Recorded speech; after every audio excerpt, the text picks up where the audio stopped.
Hello friends, हमारे YouTube channel अड्डा 2020 में आपका स्वागत है।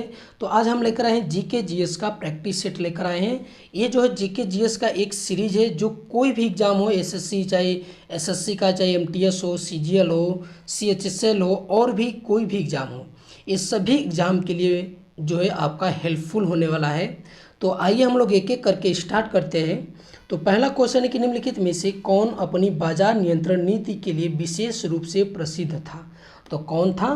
तो ये आपका अलाउद्दीन खिलजी। ठीक है, अलाउद्दीन खिलजी जो है बाजार नियंत्रण के लिए जो है ये बहुत प्रसिद्ध था। और इन्होंने सबसे पहले सैनिकों को नगद वेतन देना जो है ये स्टार्ट किया था। और उसके बाद सैनिकों को दागने की जो हुलिया है, इन्होंने ही सबसे पहले ये स्टार्ट किया था। ठीक है, अलाउद्दीन खिलजी ने। और अगर हम बात कर लेते हैं रजिया सुल्तान की, तो रजिया सुल्तान जो है दिल्ली की गद्दी पर बैठने वाली प्रथम महिला है। ठीक है, पहली महिला है। और अगर हम इल्तुतमिश की बात कर लेते हैं तो ये गुलाम वंश के शासकों में आते हैं। इन्होंने कुतुब मीनार की जो है इसका निर्माण जो है पूरा करवाया था। ठीक है, और इन्होंने इक्ता प्रणाली स्टार्ट किया था। आगे हम लोग देखते हैं कि निम्नलिखित में कौन सा राज्य भारत का सबसे बड़ा कोयला भंडार है। तो कौन सा है? तो ये आपका झारखंड है। ठीक है, ये झारखंड है। देखिए ये दोस्तों, जो जीके जीएस का सीरीज ला रहे हैं, ये हम पर डे लेकर आएंगे। ठीक है, हमेशा 25 क्वेश्चन का जीके जीएस से सीरीज लेकर आएंगे। और जो कोई भी एग्ज़ाम हो आपका, इसके लिए आपको ये नहीं कि अलग से कोई सीजीएल या इसके लिए हम कोई भी जीके जीएस का प्रैक्टिस सेट कराएं, यही आपका हेल्पफुल होगा। ठीक है, चाहे एमटीएस हो, सीजीएल हो, सीएचएसएल हो, जिसमें भी कोई भी एग्ज़ाम हो जिसमें 25 क्वेश्चन आपका जीके जीएस से आता हो, ये सभी एग्ज़ाम के लिए आपका हेल्पफुल रहेगा। तो आगे हम लोग आते देखते हैं कि नालंदा महाविहार की स्थापना किसने की थी। तो किसने की थी? तो ये आपका कुमार गुप्त ने किया था। ठीक है, नालंदा महाविहार की स्थापना एक कुमार गुप्त ने किया था। आगे हम लोग देखते हैं कि ताजमहल के पीला होने के निम्नलिखित में कौन जिम्मेदार है। तो ये आपका कौन जिम्मेदार है? तो ये सल्फर डाइऑक्साइड। ठीक है, सल्फर जो है डाइऑक्साइड है, ये ताजमहल के पीला होने के लिए जो है ये जिम्मेदार है। अगला क्वेश्चन है कि मिशन इंद्रधनुष किससे संबंधित है। तो ये आपका किससे संबंधित है? तो ये आपका बच्चों के टीकाकरण से संबंधित है मिशन इंद्रधनुष। ठीक है, आगे हम लोग देखते हैं कि निम्न में सबसे नरम धातु कौन है। तो सबसे नरम धातु आपका कौन सा है? ये आपका सोना है। ठीक है, ये आपका सोना जो है सबसे नरम धातु है इनमें से। अगला क्वेश्चन है, पृथ्वी के वायुमंडल में सबसे प्रचुर मात्रा में निष्क्रिय गैस कौन सा है। ठीक है, तो ये कहने का मतलब कि वायुमंडल में जो है सबसे प्रचुर मात्रा में निष्क्रिय गैस कौन पाया जाता है। तो ये आपका कौन सा पाया जाता है? तो ये आपका पाया जाता है आर्गन। ठीक है, ये आर्गन पाया जाता है। अगला क्वेश्चन है कि तुगलकाबाद शहर की स्थापना निम्नलिखित में किसके द्वारा की गई थी। तो ये आपका किनके द्वारा किया गया था? तो ये आपका किया गया था गयासुद्दीन तुगलक के द्वारा किया गया था। ठीक है, अगर हम फिरोज शाह तुगलक की अगर बात कर लेते हैं तो इन्होंने दिल्ली के ब्राह्मणों पर जजिया कर लगाने वाला ये प्रथम शासक था। आगे हम लोग देखते हैं कि भारत में राष्ट्रीय एकता दिवस डैश को समर्पित है। ठीक है, तो ये किसको समर्पित है? तो ये सरदार वल्लभ भाई पटेल को। ठीक है, ये सरदार वल्लभ भाई पटेल को एकता दिवस जो है ये समर्पित है। अगर हम इंदिरा गांधी की बात कर लेते हैं, इंदिरा गांधी को भारत का आयरन लेडी बोला जाता है। ठीक है, आयरन लेडी बोला जाता है। अगला क्वेश्चन है कि निम्नलिखित में से किस गुफा में राजा खारवेल का एक शिलालेख स्थित है। तो किस गुफा में है? तो ये आपका हाथी गुफा में। ठीक है, हाथी गुफा जो है या इसमें जो है राजा खारवेल का एक शिलालेख स्थित है। आगे के निम्नलिखित में कौन सा दर्रा जम्मू को ठीक है, जम्मू के जो भाग है वो कश्मीर घाटी से जोड़ता है। तो इनमें से कौन सा दर्रा है? तो ये आपका बनिहाल दर्रा। ठीक है, जो बनिहाल दर्रा है जम्मू को कश्मीर से यही आपका जोड़ता है। अगला है कि सांची के स्तूप की खोज 1818 में किसके द्वारा किया गया था। तो ये आपका किसके द्वारा किया गया था? सर हेनरी टेलर के द्वारा किया गया था। ठीक है, सर हेनरी टेलर के द्वारा किया गया था। आगे है क्वेश्चन कि भारत की संविधान सभा डैश में गठित की गई थी। तो कब गठित की गई थी? तो ये 1946 में गठित की गई थी भारत की संविधान सभा। आगे हम लोग देखते हैं कि 9 डिग्री चैनल का संबंध निम्नलिखित में से किससे है। तो आपका किससे है? तो ये आपका लक्षद्वीप से संबंधित है 9 डिग्री चैनल। ठीक है, 9 डिग्री चैनल लक्षद्वीप से आपका ये संबंधित है। आगे है कि 1893 ईस्वी में किसके द्वारा गणपति उत्सव प्रारंभ करवाया गया था? तो किसके द्वारा? तो ये आपका बाल गंगाधर तिलक के द्वारा जो है ये स्टार्ट कराया गया था। ठीक है, बाल गंगाधर तिलक जो है महाराष्ट्र में गणपति उत्सव और शिवाजी उत्सव जो है मनाना प्रारंभ किया था। क्यों किया था? क्योंकि इसके द्वारा जो है भारतवासियों के दिल में राष्ट्र की भावना जो है ये जगाना चाहते थे। इसीलिए इन्होंने गणपति उत्सव और उसके बाद शिवाजी उत्सव जो है मनाना प्रारंभ किया था।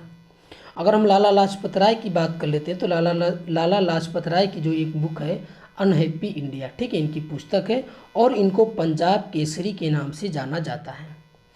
आगे हम लोग देखते हैं कि प्रसिद्ध केशवानंद भारती 1973 वाद जो है निम्नलिखित में से किस मामले से संबंधित है? तो ये आप किस मामले से संबंधित है? तो ये आपका प्रस्तावना का उत्तरदायित्व, ठीक है, ये प्रस्तावना से जो है ये संबंधित है। केशवानंद भारती जो 1973 का जो वाद है ये प्रस्तावना से संबंधित है।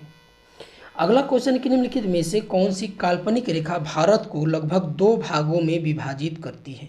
ठीक है, तो कौन सी है? तो ये आपका कर्क रेखा है। ठीक है, ये कर्क रेखा जो है भारत को लगभग 2 बराबर भागों में विभाजित करती है। कर्क रेखा जो है भारत के 8 राज्यों से होकर गुजरती है। आगे हम लोग देखते हैं कि नागर शैली का दशावतार मंदिर किस स्थान पे स्थित है? ठीक है, तो जो दशावतार जो मंदिर है ये आपका कहाँ पर है? तो ये आपका देवगढ़ में है। ठीक है, ये देवगढ़ में है। और ये कहे तो ये नागर शैली का नहीं है ये, ठीक है, ये पंचायतन शैली का है। ये पंचायतन, ठीक है, ये पंचायतन शैली का है, ये नागर शैली नहीं होगा।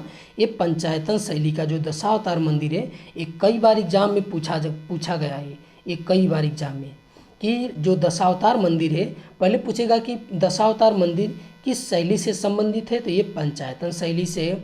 और दशावतार जो मंदिर है ये आपका कहाँ पर है? तो ये देवगढ़ में। ये 2 क्वेश्चन इससे पूछे जाते हैं और खासकर ये शैली पूछता है पंचायतन शैली इसका, ये नागर शैली नहीं होगा इसका। आगे हम लोग देखते हैं कि सिंधु सभ्यता का सबसे बड़ा भारतीय स्थल कौन सा है? तो कौन सा है? तो ये है आपका राखीगढ़ी। ठीक है, जो राखीगढ़ी है सिंधु सभ्यता का जो है सबसे बड़ा भारतीय स्थल है। भारतीय स्थल पूछा है, ठीक है, आप लोग इसको याद रखिए, राखीगढ़ी। अगला क्वेश्चन हम लोग देखते हैं कि किसकी अनुमति से अंग्रेजों ने सूरत में अपना पहला कारखाना फैक्ट्री स्थापित की थी? तो किसकी अनुमति से? तो ये आपका जहांगीर की। ठीक है, जहांगीर की। और जहांगीर को किसके लिए याद किया जाता है? तो न्याय की जंजीर के लिए जो है याद किया जाता है। और अकबर की अगर हम बात कर लेते हैं तो अकबर जो 2-3 महत्वपूर्ण काम किए थे। जो जजिया कर पहली बार समाप्त किया था, ठीक है, जजिया कर। तीर्थ यात्रा कर भी इन्होंने समाप्त किया था। इन्होंने दीन इलाही धर्म की स्थापना किया था इन्होंने। और 1576 में जो हल्दी घाटी का युद्ध हुआ था महाराणा प्रताप और अकबर के बीच, जिसमें अकबर जो है विजयी रहा। अगर हम बात कर लेते हैं औरंगजेब की, तो इन्होंने जजिया कर जो है पुनः लागू किया था। ठीक है, जजिया कर जो है पुनः लागू किया था। और जो मयूर सिंहासन है, जो मयूर सिंहासन था किसने बनवाया था उसको? तो ये शाहजहां ने बनवाया था। ठीक है, इसको शाहजहां बनवाया था। शाहजहां के काल को स्थापत्य कला का स्वर्ण काल बोला जाता है। और जहांगीर को जो है चित्रकला का जो ये स्वर्ण काल बोला जाता है, इनके काल को। आगे हम लोग देखते हैं कि स्थानीय स्वशासन के जनक के रूप में किसे जाना जाता है? तो किसे जाना जाता है? तो ये लॉर्ड रिपन को जाना जाता है। ठीक है, लॉर्ड रिपन को जाना जाता है।